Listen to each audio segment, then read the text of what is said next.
Hey guys, Jay, welcome back to the channel. And this is the Titans Talking Toys, everybody. Man, what a weekend. It's going to be a lot of things to discuss. But paramount to today's discussion, I wanted to touch on crowdfunding. Yeah, a lot of crazy things happening in the world of crowdfunding. And it's the question has to be asked now, like,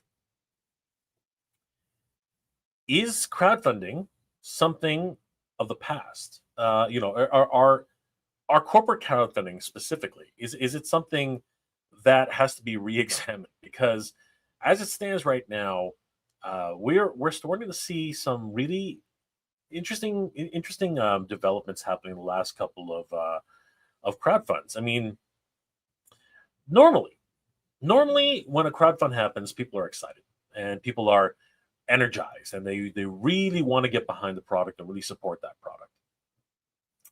But the last couple of crowdfunds have not gone the way I think anybody expected. I think a lot of people were expecting home runs, pretty much like most developed crowdfunds have been going on for quite some time over the last couple of years. As a matter of fact, the motto that Haslab has for crowdfunds being, dream projects, these are being questioned now, right? Are the things that are being proposed for Haslabs, are they really dream projects? I mean, over the last couple of years, you could argue that the sail barge was definitely a dream project. The one item which actually kickstarted the whole idea of Haslab. You could say that Unicron was a dream project because those two types of things probably would never have been made if they didn't actually crowdfund them. And as a matter of fact, if you go through the history of both of those projects, it was a rocky road. The Katana really didn't actually fund until its final few days, and even then, it just barely made it. Which is why the Katana right now is a very sought-after item. It is very limited in numbers, and the thing is just absolutely massive. When you talk about a true scale example of something, that ship is absolutely massive. It dwarfs the Millennium Falcon. It dwarfs the Ghost. The Ghost is arguably of a decent size. I think the Ghost is definitely of a decent size. But the sheer girth and the sheer length of the Katana really does give you a presence of awe and wonder. Unicron, in a lot of ways, Unicron is very much the same. A lot of people, a lot of Transformers fans are going to say to everybody who's not a Transformers fan, is going to say it's a giant freaking beach ball, right? It's a giant beach ball which you can buy for 25 cents. You know what I mean? Like, okay, well, maybe today you buy for $2, but it's a giant beach ball which basically surrounds a folded over robot, right? I mean, you can always argue that that's actually the case. But let's be fair. I mean, it is a marvel of engineering. How it actually was able to completely enclose a freaking gigantic robot into a huge round shell, right? The maw, the actual pincers, they do open and close. So there's a lot of engineering going in that, and it really was a triumph in a lot of ways. And then a few months later, Studio Cell comes and creates their own Unicron, and with a little bit more time and a little bit more, I think, space, they could have made that even better. But its size was really the big thing about that particular Studio Cell release, right? Then they had the pumpkin, they had a whole bunch of different releases. But anyway, Transformers is its own different beast, but that was a dream project. Now you go back, to the Cookie Monster. I mean, does anybody even remember that the Cookie Monster was actually a Haslab, that it was a crowdfunded project? I think that is one of those projects that Hasbro just wants to forget about completely. They don't even list it in any sort of historical archive anymore. It's not a Hasbro Pulse. You cannot even archive that. It's really just a shame. And it did not hit the mark. It did not hit the mark. And as an adult collectible, it just was something that I don't think the market was ready for. Fast forward to today, where NECA is actually releasing, Sesame Street action figures and Same thing with Blockies, I think, is also doing the same thing. It's amazing how the cyclical nature of nostalgia has come full circle. I argue that today a Cookie Monster, I don't know about a Haslab, but a Cookie Monster puppet would probably do well in today's climate. And then the next sort of Haslabs came. We had the Marvel Legends Haslab, which of course was the Sentinel, and I suppose that at the time seemed like a dream project. But then you think about today, we have an arguably similar scale Sentinel for the X-Men 97, and it's more or less the same thing, right? But this is what Haslabs are able to do for Hasbro. They're able to create concepts which they can prove as proven concepts, and then apply them to actual products, which is basically what happened with the 97 Sentinels, right? But the dream portion of that, the dream portion of the Sentinels was the dream project. And then, of course, Galactus followed suit afterwards, the largest, I think to date, if I'm not mistaken, the largest Marvel Legends figure to date, right? And he's absolutely massive. They took what they learned from the Sentinel and applied it to Galactus. And they actually improved it because, as many of you guys will remember, the Sentinel actually had problems with its knees and its legs. And then we had all of the Transformers, the follow-up Transformers Haslabs. And to their credit, it really has been home run after home run after home run for Transformers. And it's kind of funny. In the whole mythos of crowdfunding, Transformers is at the lowest end of the totem pole because, again, I guess Transformers in itself is such a global brand that people just don't recognize it as dream projects anymore, right? They're wonderful projects which people are very excited for. They're very well funded, but they're also on the lower end of the cost scale, right? The other than Unicron so far, the Transformers has been actually the most affordable. And then came G.I. Joe. And G.I. Joe basically broke the mold on everything. It literally broke the absolute mold on the whole concept of Haslab. Quite literally, the Hiss Tank, a lot of people would argue that the Hiss Tank could have come to a retail market and done well. And I agree. I agree that the Hiss Tank probably could have done really, really well. But it exceeded all expectations on its first time around and literally smashed through them, through the roof. This set up the stage for the next set of Haslab projects for G.I. Joe, the Dragonfly, the Rattler, and now, of course, the Snowcat. And then we get to Star Wars. We're going to bring it all the way back to Star Wars, which actually started this whole Haslab situation, the whole dream project of Haslabs. And Star Wars has had a rocky road. It has had one hell of a rocky road. After the successful fund of the Katana, they started looking into newer projects for Vintage Collection as well as Black Series. And their first Black Series project, which really should have been a home run, it should have easily been a home run, was not executed well at all. And it did bring up the question, is this a dream project? Is this a action figure which cannot be done at retail or should be done at retail? And I think that really is the question that a lot of people have been starting to ask about Haslabs. Should many of these projects just go to retail? If you bring a Rancor at that size to retail, the argument in many cases is it's too big. The box is way too oversized. No retailer wants to carry that, save maybe a Toys R Us or maybe someone like Big Bad Toy Store, who is an online retail only. And of course, when we go to retail for like large-scale companies like Mattel, like Hasbro, they want a retail presence in Targets, in Walmarts, in Best Buy, in multiple different areas that really do move products as they could. And it failed spectacularly. It was an absolute dismal failure. Setting up the stage for another, dream project. Again, very questionable, for the Marvel's first, I guess, miss, really, right? The Engine of Vengeance, which already started off its entire campaign on a short leg. I mean, a lot of people were like, if you're going to celebrate the 60th anniversary, the 80th anniversary, right? The 80th anniversary of Ghost Rider, why do it with the most recent iteration of a Ghost Rider? That was really the question on a lot of people's minds. The Engine of Vengeance itself, the car was spectacular. It was a beautiful rendition of the car. It was incredible. But again, it was one of those questions. Why was it a Haslab project? Right? Lights and sound, you know what I mean? The accessories that came with everything seemed great. It seemed amazing, right?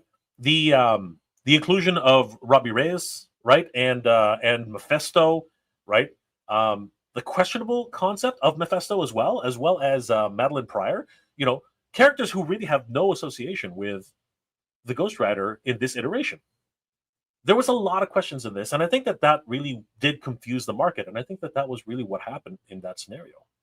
So now the question continues to arise. Was the Engine of Vengeance really necessary as a Haslab? Because shortly thereafter, not even a few months after the announcement of the Engine of Vengeance, McFarlane decides to talk about, hey, we want to release a Batmobile in 1/6 scale. And they did in short order. And it came in at, I believe, at the time for the Flash Batmobile, it was sub $100, I think, if I'm remembering this correctly. If I'm remembering this correctly, I do believe that the McFarlane Batmobile for the Flash was actually sub $100, flying in the face of what was conceived of as 6-inch vehicles. So the question then again, and it went to retail. That one actually went into stores. I found it at Walmart. I think a lot of people found it at Target. So the question just continued to come up. Are these actually dream projects? And then, of course, Mattel starts getting into the crowdfunding game with its Masters Universe. Eternia. Eternia was an incredible project. Again, a one-of-a-kind situation where we already knew just how sought after Eternia is in the collector market, and they priced it accordingly as far as it was to the market in question. And that brings up its own situation. Should you be pricing collectible items on the current vintage market? And we're going to get back to that in a second, because that seems to be the overall question in today's crowdfunding situations. Fast forwarding to today, and I will get to some comments in the chat. Thank you guys for hanging out with us. But I did want to mention this while it's still fresh in our minds here.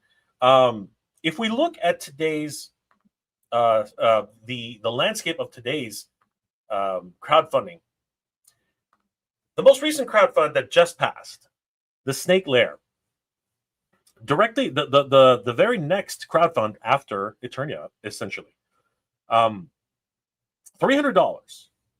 for a playset, which is larger than both Castle Grayskull and Snake Mountain in its origin scale. But this actually has gone through its own sort of whirlwind. Its first iteration was, I guess, rejected is not what I would say. I would say it was not what fans wanted. The first iteration of the Snake Lair was not what fans were expecting. And they went back to the drawing board and came up with something which was much closer, much more indicative of what the fans had voted on, because this was part of the Eternia's choice. So now we have a playset which arguably is about 1/3. No, I'll be a little bit more generous than that. 1/4 the size, like a quarter less the size of the original playset that was proposed. A quarter less the size. Actually, no, I'm more correct in saying 1/3. 1/3 less the size of the original playset that was originally conceived. But asking what many would have thought of, because of the survey, the same price, just based on the survey.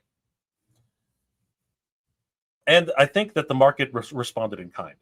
As a matter of fact, there was even a last-minute pivot on the offerings, offering Lady Slither as the early bird as the early bird tier, then having the Snorse included with the castle, with the fortress, if it was unlocked, which was a marvelous move in my opinion, absolutely marvelous. And then the final stretch goal being High Priest Pythonus. And try as we might, try as I might, try as anybody would, we couldn't quite get to Lord Pythonus at $300.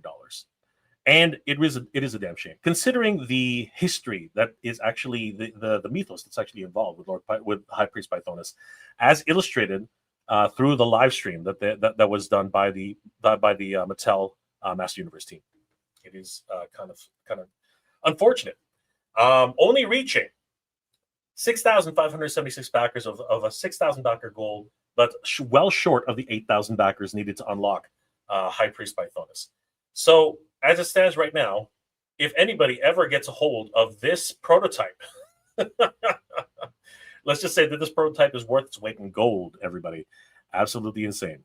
Lady Slither's no slouch either. There are only around less than 6,000 Lady Slithers, skeletal Lady Slithers in existence, or will be. So there's a lot of rarity to go around here. Even the set itself, even the play set itself, only hit around 6,000 backers. I do believe that's only 4,000. That's only 2,000 more than Eternia's original release in its vintage form. Incredibly low numbers here. Incredibly low numbers. So something's going on with crowdfunding. Something is absolutely happening with crowdfunding. As a matter of fact, the latest G.I. Joe iteration of the Snowcat, as successful as it has been now, the reality is that leading up to it, there was actually questions from the entire community whether or not this would even make its minimum funding goal. But in the last few days, the last week, in fact, it surpassed all expectations and then literally blew the doors off the barn again, showcasing the fact that the G.I. Joe brand is just that strong in 2025. It is ridiculous. Time for a movie, maybe? This is a really good indication for G.I. Joe.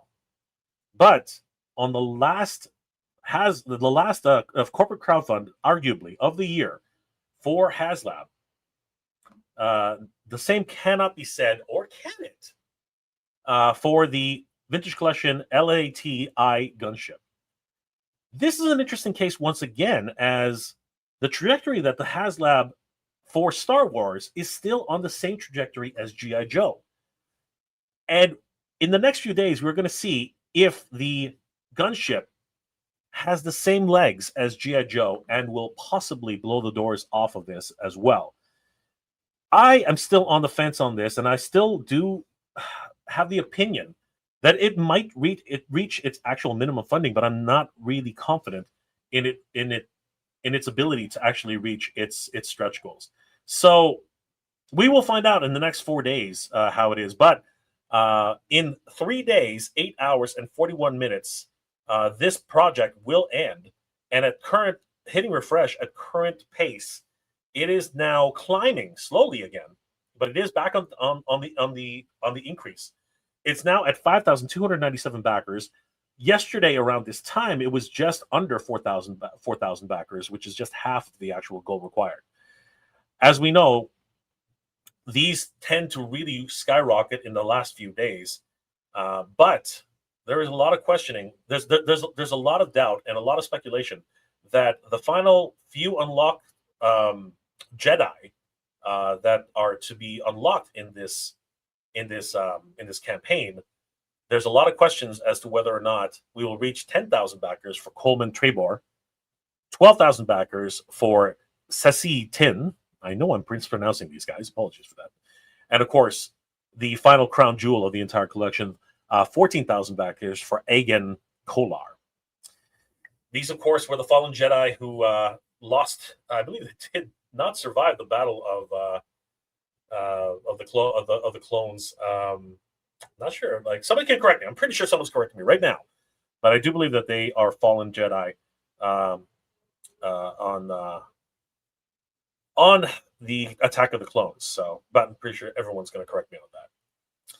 But this obviously is leading to the question: is bigger necessarily better, right? Because the latest move by Haslab is to indicate just how big this is in comparison to the 2013 Republic Gunship.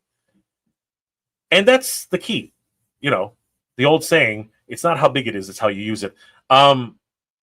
Is this a case where bigger is not necessarily better? We're going to find out in the next 3 days. But I think a lot of people are banking on the idea, particularly Star Wars fans, that this particular gunship will fund. Whether or not it is with all the tiers remains to be seen. But I am actually of the opinion it probably will fund, but I don't know how far it will actually get. So we're all on bated breath and trying to figure out what the heck is going on with crowdfunding in the corporate system. Because as is normally the case, crowdfunding traditionally is bent, honestly, for for independent projects. At least that's what the original intention was. So a lot of questions to go around. Huge shout out to Darth Wizzy Wizard for the $3 super sticker. Thank you, my friend. Really appreciate it. Really appreciate the support. Please ask me a question. I would love to answer any questions you have, Darth Wizzy Wizard. Looking, and you know what? Here's one. I sent you a super sticker on your stream, on your other stream, LOL. That's okay, brother. Appreciate it. Always good. And yeah, corporate Hasbro has abandoned the retail market. The exclusive is Walmart and Target. Won't carry anything, vehicle or even diorama size items right now. Amazon does though. Strange that should be the case. It is a really strange situation when something like that actually happens. But you're not wrong, Darth Wizzy Wizard. I think that you're definitely on that indication. And on that note, that the exclusive is Walmart and Target, right? This weekend, obviously, what it marks the return of course I don't have it up, but it marks the return of the Target Geek Out. And I have gone on multiple times in saying that I don't really understand the need for the Target Geek Out, right? Possibly back during the lockdowns, the pandemic, and everything like that, it might have made sense, right, to celebrate by not being there physically. But those days are well past us. And now, as I said in the past, and I still say today, I still think that this is something of a marketing initiative, and I'm not really into that type of predatory marketing. However, on hindsight now, with the idea of Haslabs and crowdfunding and all of this with exclusives that don't go to retail, could these Target Geek Outs, Walmart Collector Cons, Hasbro Pulse Cons, right? What's it called? Mattel. They have a live stream of their own. I can't remember what it is now. It's I think like design or something. Are maybe those where these exclusives or items that could go to retail? Maybe that's where these things should start to reside. The question is an interesting one and fascinating as well. But I guess time will tell. As right now, the crowdfunding situation seems to be teetering on an edge, depending on the actual property. Ethereum Wasabi, hold up. Does this say Shira? I got to hear this. Does it say Shira? It doesn't say Shira. I guess it's me so far. Dave Sinelli, going to have to check this out later. We've been getting evening crowdfunding late, evening crowdfunded lately. Yes, which is strange. You would think that they would want people awake while crowdfunds actually happen, but this is an interesting situation. Low but done. Yes, it did get its final numbers, and we are fully getting the Snake Lair. So there we go. Greg Martinez, what's going on, Greg? How you doing tonight? Good to see you. Pop culture and chaos. The Snake Lair and Gunship didn't appeal to me from day one. I have never owned a Gunship, and I don't feel the need to own the Haslab version. Snake's Lair, meh, zero interest. Which is another situation, because there are a lot of theories that, the Attorney's Choice might have been a case where people voted 6, 7, 10, 20, 30 times just to pad the numbers in order to get that thing across the finish line. Darth Wizard, agreed, Jay. Thank you, brother. It's a very, very strange situation going on right now. So what now? What do we do? PCIC, they're badass, bro. Once again, Darth Wizard, thank you for the $3 super sticker, my friend. You're amazing. Ethereum Wasabi. Jay, with all due respect, you're looking pretty good. Hair trim that. Thank you, brother. Appreciate it. And of course, with all just you didn't have to preface it with that. That was okay. I appreciate that, bro. Hal Jordan. Interesting thumbnail, Hal. Jeez Louise. There's a kids show. Star Wars Haslab failed because they choose to do stuff that no one gives a crap about, or they a crap about. I say crap because I say crap all the time. Or they don't add enough value for the obscene price. Interesting. But is that now a case of what's been happening globally, right? That seems to be an interesting question. Pop culture and chaos. If they're Wasabi, they can be all bad arse they want, but if they don't appeal to me, I control my collections and not the other way around. Zero FOMO. If I don't want it, that's it. Dead. Yeah, that's a very definitive statement. Darth Wizard. Yeah, thank you, brother. Appreciate that. Hal Jordan, again with the thumbnail. Mattel has proved that Jurassic Park dino retail space doesn't matter. Hasbro is just... Well, there's an interesting comment as well. Because Jurassic Park is gigantic. So that, Hal brings up a very good point. Maybe it's not a question of retail space. Maybe it is just a question of being brave. Ethereum Wasabi, and that's correct. I curate my stuff, hence the name, bro. Star Wars did screw up. Yeah, you're right. That's Steve from the Snake Lair, though. Absolutely in love with it. Absolutely, my friend. Let's see here. Pop culture chaos. Ethereum Wasabi, with MOTU, if an item didn't come out like the original, I don't purchase it. I don't care what it is. Original characters only, as far as I'm concerned. Some people are like that. Some people in their collections, just want the original release. In particular for Origins. Ethereum Wasabi, the most intricate sets, chains, extra parts. Oh my god, come on, so good. I agree. I think it's a really wonderful set, and I really hope one day they might release it in a different form, maybe, so everyone else can have one. Ralph Riggin. Snake Lair version 2 was overpriced. It was the price of version 1. We should have gotten all tiers, even though I bought 2. Well, Ralph, you got two more. You got 2 more than everybody else. That much is true. Ryan Wimmer. The Snake Lair was pricey, and many MOTU fans get happy over nostalgia, and I don't want new things. That's why they're very whiny. I got to be careful with you guys, because if I read it too fast, I might get in trouble here. Ralph Riggin. Also, these crowdfunds happen all the time, specifically if you're fans of multiple groups. This is true, and there's a lot of crossover. So doing multiple crowdfunds at the same time really is unfortunate. Tariq, there isn't a monoculture in collecting these or collecting these modern brands. Star Wars is split between 5 and 6 era and 3 collections in Hasbro. Interesting. Toy Cartel. Do you think we'll ever hit the 8K backer counts? Sorry, late to the chat. Do you think it will even hit the? So I'm not sure. I'm not sure, Mario. I'm not sure, Toy Cartel. I really don't know. Myself, I think it will. I think it will hit the 8K. I'm not sure it will hit even the first tier. It might. In these last 3 days, anything can happen. We've seen it. The Snowcat is a clear-cut example of that. Rotex Hippie. Will the fallen figures be able to stand on a shelf? Good one. Oh, that was a good one. What are fallen figures? They fell in battle, guys. They fell in battle. Pop culture chaos. All right, you guys are having like these crazy side conversations, so we're just gonna keep moving on. You guys keep talking. Darth Wizard. I love Jada Street Fighter line. Jada. I love Jada Street Fighter line. Need to get that Blanca. Woo! Where is he? There he is. Woo! And the Vega next. Vega's up there. We're going to take a quick look at those later. Richard Lawrence. Why can't they make playsets for the new Eternia and MOTU Thundercats figures? Well, that depends on sales and how well the line has been doing. Pardon me. Unfortunately, the Thundercats line has since ended. So it is just one of those cases where... Sorry, the Teenage Mutant Ninja Turtles Master Universe, the Turtles and Grayskull line has ended. So unfortunately, we probably will not see any vehicles or figures or playsets from Master Universe and 2000 Master Universe Teenage Mutant Ninja Turtles. New Eternia, though, they're still in the running for sure. And MOTU X Thundercats, if it starts to do really, really well, we can definitely see playsets.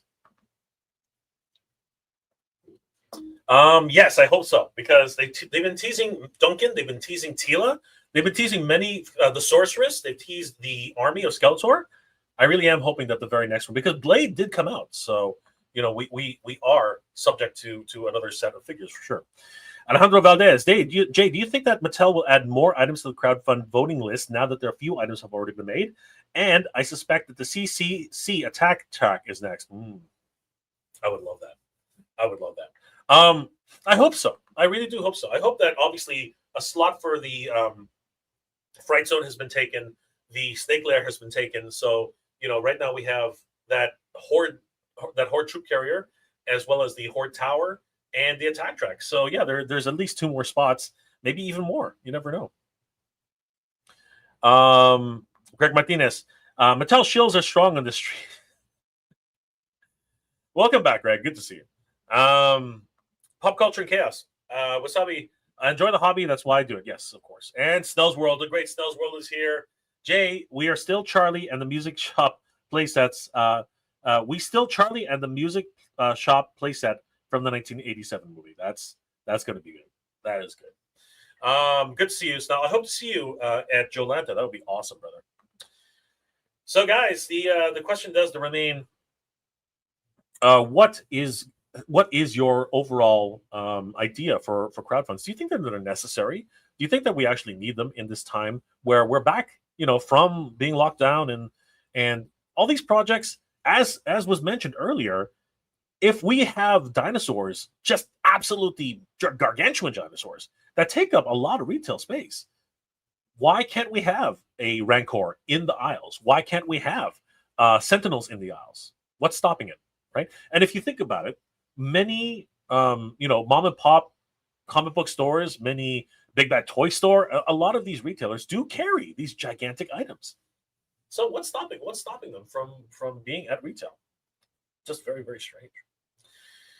So guys, leave those comments in the comment section below, and of course chime in on the chat. I would love to hear what you guys have to say.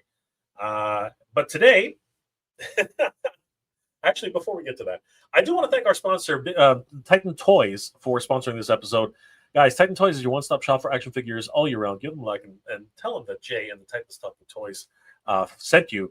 Of course, you might be noticing that I'm missing my co-host, Danny Green. It's not here today. He's busy because Titan is busy. They've been getting all new action figures. They are literally inundated with action figures and new arrivals. As a matter of fact, just turning around and taking a look at everything behind me, oh my God, there is just a smorgasbord of brand new figures, including, of course, the great Jada, Vega, or Balrog, or Claw, depending on what type of which country you come from.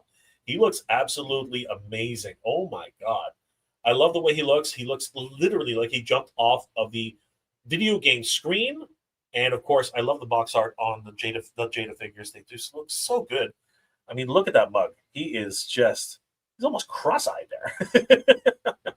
Can I use my claw? He's got 2 different sets. He's got 2 head sculpts.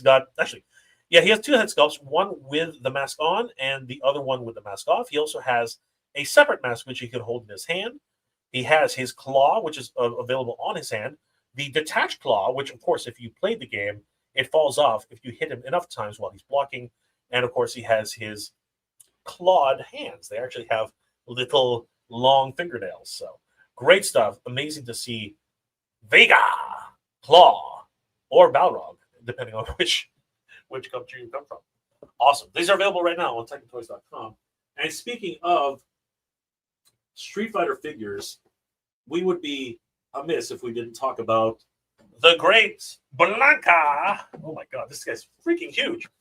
Look at the size. Look at the size of this guy. I mean, take a look at him versus. Jeez Louise, like that is just ridiculous. That is incredible. Great figure, huge, chunky, very heavy. but he has the look of a winner, man. Look at that. Love the screaming face. That, of course, is the face of Blanca. Holy crap, he looks amazing. Comes with 2 swappable hands, as well as his full field of electricity. This guy's incredible. I love it. He is freaking amazing. Blanca from Street Fighter Ultra Final Challengers. This thing's amazing. Only the face of mother could love, of course. I'm just kidding. No, but seriously, he looks in freaking sane, and he is a beefy boy. He's absolutely seriously. Look at the size difference. That's just staggering. As a matter of fact, if I grab Sagat, just grab it right now. These two are just a pair, man. Like standing on his full, standing upright. Sorry, I was gonna say erect, and I just said it. Standing upright, he rivals Sagat in height. I think Sagat is just barely a little bit taller than Blanca, and that's because Blanca has hair. Sagat, of course, with no hair, he just towers over everybody, man. That's just crazy. All these are available right now on TitanToys.com, guys. This is crazy. Don't sleep on these guys either. These guys are raring to go, and you really should grab them as quickly as you can.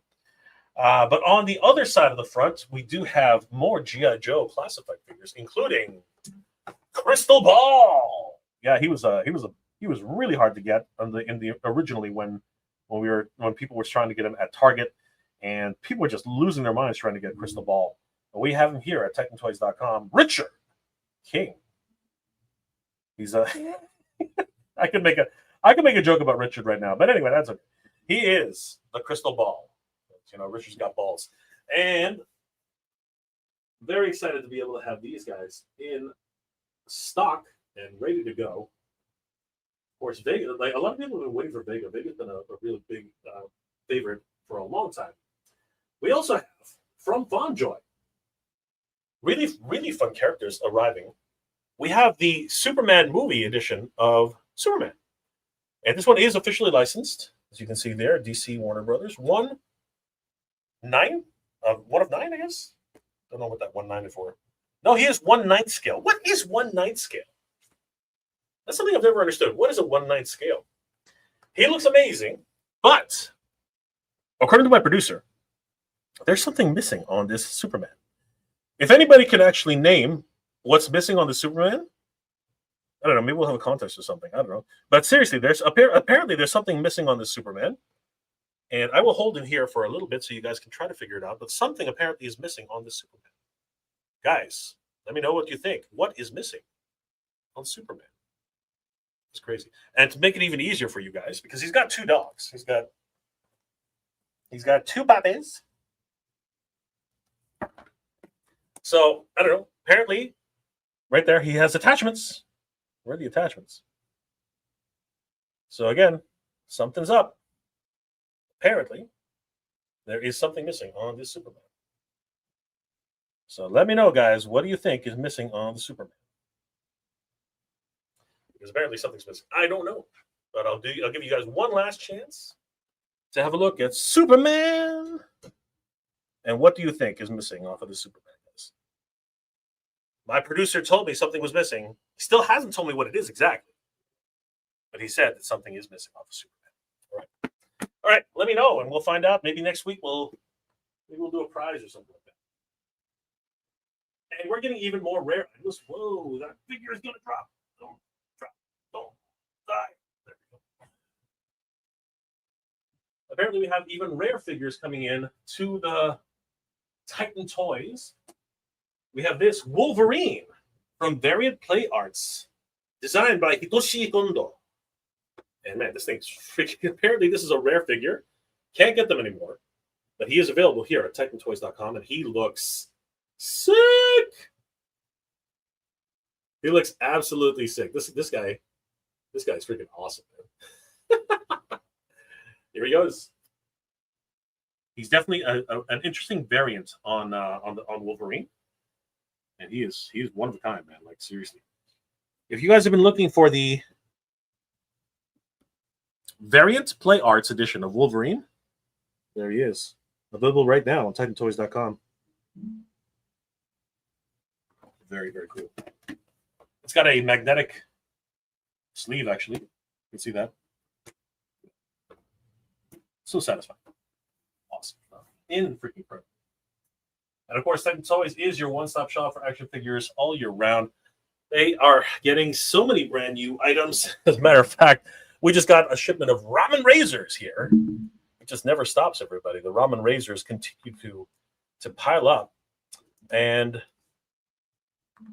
guys, head over to Titan Toys right now. Give them a like and a follow. Tell them that Jay sent you. We have up for order right now the amazing Yamaguchi Rev Attack Harley Quinn black and red version. This was an exclusive at SDCC, I do believe, and she looks absolutely stunning. We have also added brand new pre-orders, including the Haya Mini G.I. Joe Stuart Outback. So this, of course, is a 1/16 scale. Yeah, this one's like really tiny. The Haya the Mini G.I. Joe Bazooka. These guys look so detailed for their size. I mean, this is just crazy. We have the entire dramatic capture series for the Decepticons Part 2, which includes the 3 Insecticons as well as Skywarp. Looking so good. The amazing Yamaguchi Attack on Titan Jaw Titan. Look at that guy, just wrong on so many levels. We also have the pre-order for the Star Wars Black Series Anakin Skywalker. This is the same Anakin Skywalker that was included in the SDCC exclusive Battle on Mustafar. So great to see him by himself without the actual platform. And of course, Obi-Wan Kenobi. We also have the Black Series Ahsoka version of Anakin Skywalker in the TV series. Looking so good. The Hot Wheels pre-order for the RLC Koenigsegg Jesko Absolute version. And my personal favorite, because you guys know I love Ultra Magnus, my absolute favorite Transformer of all time, the Missing Link, meaning he can bend his freaking knees, man. Like, seriously, this, it just enthralls me. He can do the same pose that he did on the box art. I remember as a kid thinking to myself, this thing's a chunk. He literally is just a brick, and I still loved him all the same. But now he can actually move around and do so many good things. Mondo is getting into the game once again with Kurt Wagner, Nightcrawler 1/6 scale action figure. This guy is ridiculous. Comes with a little mini version of himself. So much fun. We have Mega Man Zero first edition plastic kit series from Kotobukiya. And we have the Dark Knight Batman 1/12 collection action figure from Mezco. This thing's looking sick. That's Christian Bale right there. Man, he looks pretty awesome, I gotta say. And I do believe, well, these are actually on order, but we do have the X Transbots. These are the, if I'm not mistaken, masterpiece versions of Gravedigger. So good to see him and available in stock. And so many other available for pre-order, guys, as well as Doctor Doom, Fantastic Series, Emperor Doom, Cammy, which is, this one's a lot of people have been looking for, the Jada Cammy Player 2 edition. A lot of people have been waiting for this figure for so long. And we even have Shohei Watani in the 32-inch resin statue. This is amazing. We are also the official distributors of Mask in Canada. Mask. Everything is available for pre-order, including the Thunderhawk, the Condor, the high-tech helicopter, Switchblade, and, of course, the Mobile Defense Unit, the Rhino. But T-Bob and Scott Tracker are completely sold out for the Mobile Defense Unit SDCC exclusive. We don't know if we're going to be getting those back in, but keep Titan Toys bookmarked for just that occasion. We're also taking pre-orders for Icon Hero Zujitsu, as well as trading cards. If you guys are into trading cards, you've got to come to TitanToys.com. It's Pokemon City over here, guys. It's absolutely crazy. Also, guys, more figures have been literally landing hot off the truck. As I said, and I knew this, the Gravedigger did actually show up here at TitanToys.com. I saw it in the back. So he's available right now in stock, along with the amazing Yamaguchi Harley Quinn, the Attack on Titan. Which one is this guy? It is Attack on Titan with bonus part. No, this is Aaron. It's Aaron, the Aaron Titan. We also have this crazy first player version of the Green Street female figure 1/6. Of course, it's Cammy. We know it's Cammy. And of course, we do have Robotech's Toy Story Woody version 1.5. Guys, don't sleep on these. These are going to go fast. And if you do have if you do qualify for the buy now, pay later program, you can buy as many action figures as you want and not have to pay for them until they actually ship. This is a great program, especially if you are looking to save on shipping costs, as well as we have a Titan Toys hoarding program, which is another service where you can buy as many figures as you want. And if you don't qualify for the $250 shipping, you can keep them here at Titan Toys until you qualify for $250 in Canada only. Now, this is, of course, because of the tariff situation and border situation. Once this starts to rectify itself, we will take a look again at free shipping for America. But things are kind of in a rocky road situation right now, so let's not hold our breaths. Also, we have a great rewards program here at Titan Toys. Just by signing up, you can earn up to 200 points towards the purchase of a new action figure. For every dollar you spend, you accrue 2 points when you purchase items on Titan Toys. And if you want additional points for free, all you have to do is follow them on TikTok, X, Facebook, and Instagram for 100 points each for every new social media you follow. It's a wonderful points program, one of the best in the industry. And of course, you can earn points to earn your way towards a new action figure. Guys, I want to thank Titan Toys for sponsoring this episode. It's been great hanging out with you. And getting back to it, we're going to talk a little bit about what some of the debacles that happened at the Target. My apologies. The Target Fall Geek Out. And you guys know how I feel about the Target Fall Geek Out.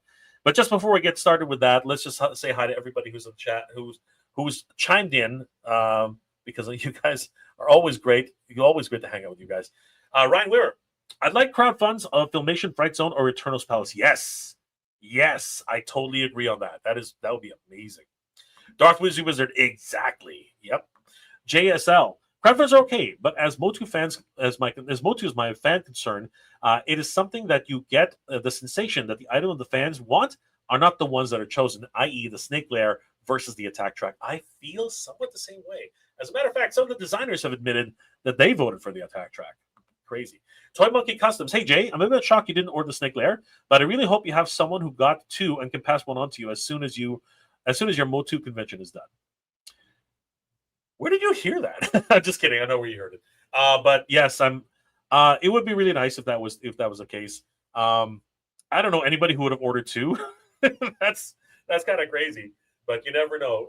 Toy Monkey Customs. Thank you, brother. Ralph Riggins. The Power of Grayskull Gigantosaurus. Yes, that would be an incredible crowdfund. Ethereum Wasabi. I love Vega. Oh, he's so good, right? Hot Rod 2188. Hey Jay, what's going on, Hot Rod? Good to see you. Snell's World. I find it interesting that the Snake Lair and Fright Zone were part of the same poll. One of them was a crowdfund, and the other one was not, and went to retail shelves. Good point, Snell. Very good point. That actually is an incredible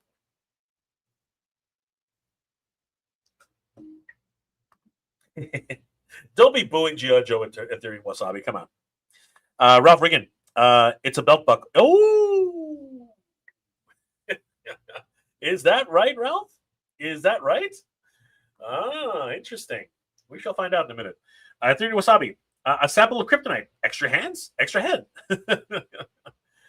I think those are in the back. Jordan from Canada. MJR. What's going on, dude? How you doing tonight? Alejandro Valdez. Love that Blanca. Yes. Ethereum Wasabi. Blanca is badass. Oh, man. He's freaking huge. He's freaking huge. Ethereum Wasabi. I don't hate. I just got Baris and the new Ventress. Nice. And Seth, Amateur Hour. Hey, everybody. What's going on, Seth? Snell's World. I want to crowdfund that 1987's Castle Grayskull, or at least the Throne Room. Yes, I totally agree. So, guys, that would be an incredible crowdfund. And I'm going to highlight a creator who's actually done that very thing. So, guys, today was the Target Fall Geek Out.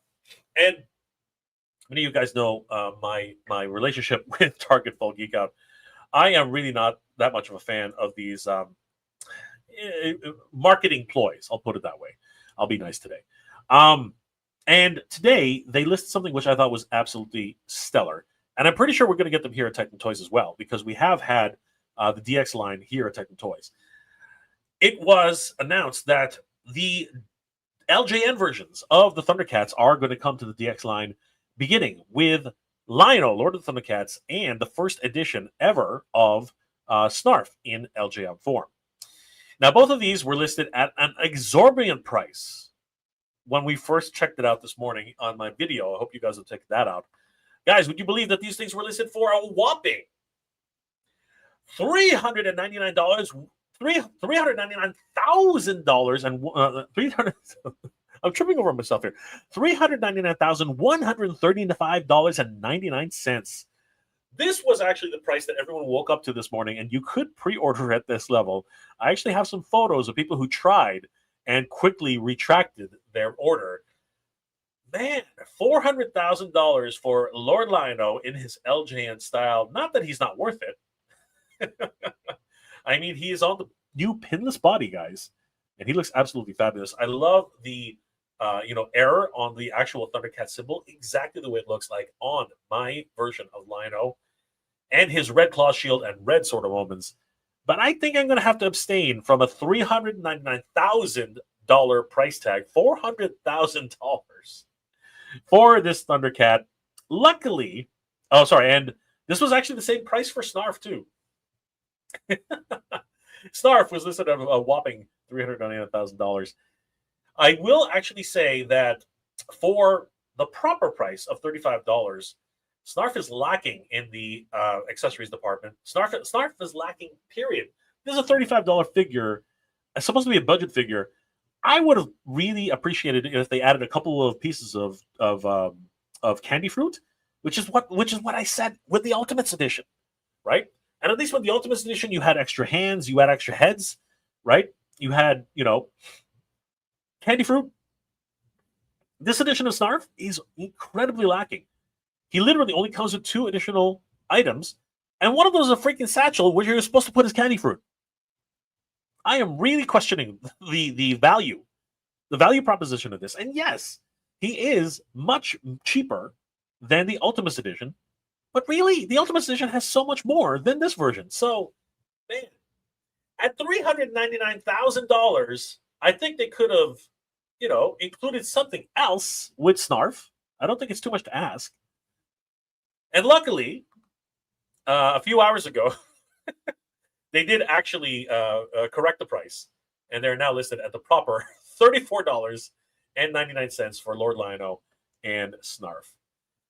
But I did think that was an absolute hilarious moment. And honestly, because of the idea of FOMO and the way these things work for pre-orders, I think they missed out on a lot of sales early this morning when this was listed. And it's great to know that they've actually corrected this. As a matter of fact, I don't think they've sold out at all. I think they're still available for pre-order. Taking a look at Lion-O. He's still available for pre-order right now. No surprise on that, especially considering the fact that his first listing just would not have solicited any orders, I think. And, I don't know. I'm not really sure exactly, but is Snarf available? I wonder if Snarf sold out before Lion-O. This actually is the first time Snarf has ever been available in LJN colors, but the answer is no. He is still available for pre-order right now. If you want to save money, guys, before it starts going back up to $399,000, you're best to actually order him right now at $34.99.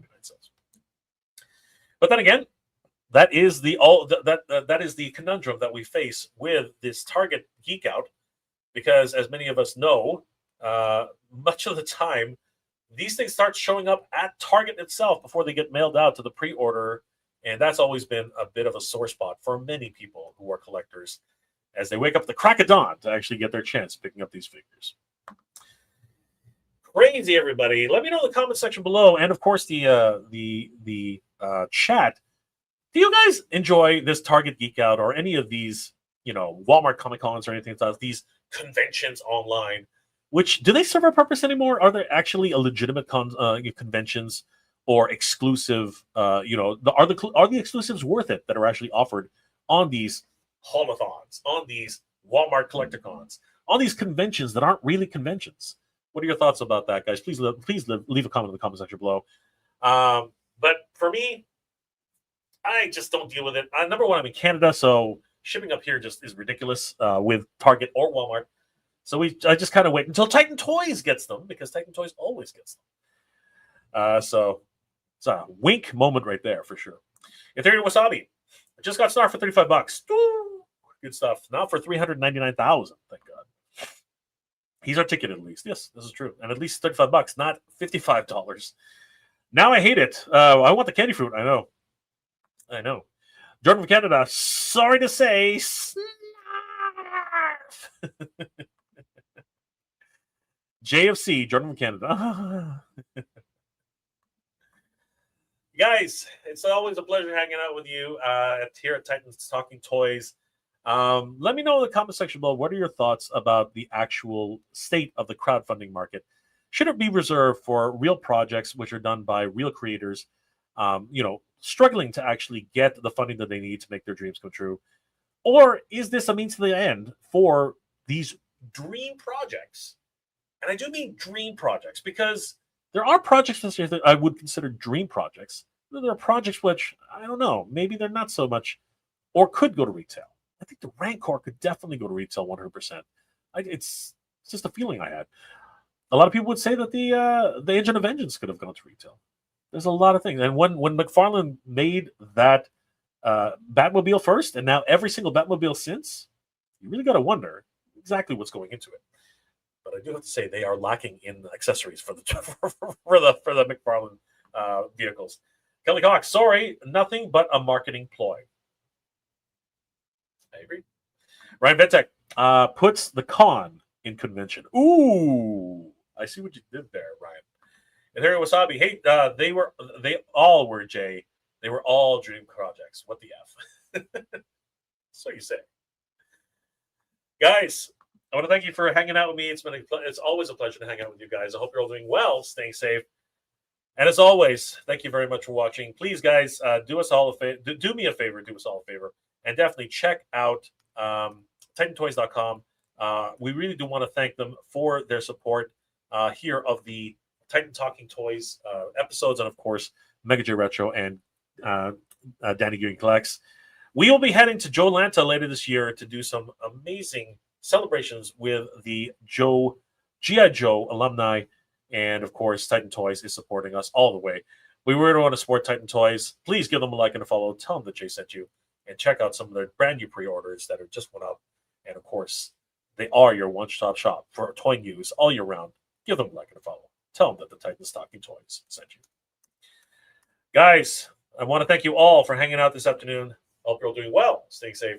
And as always, everybody, thank you very much for watching. Good journey. Be proud, everybody. Take care.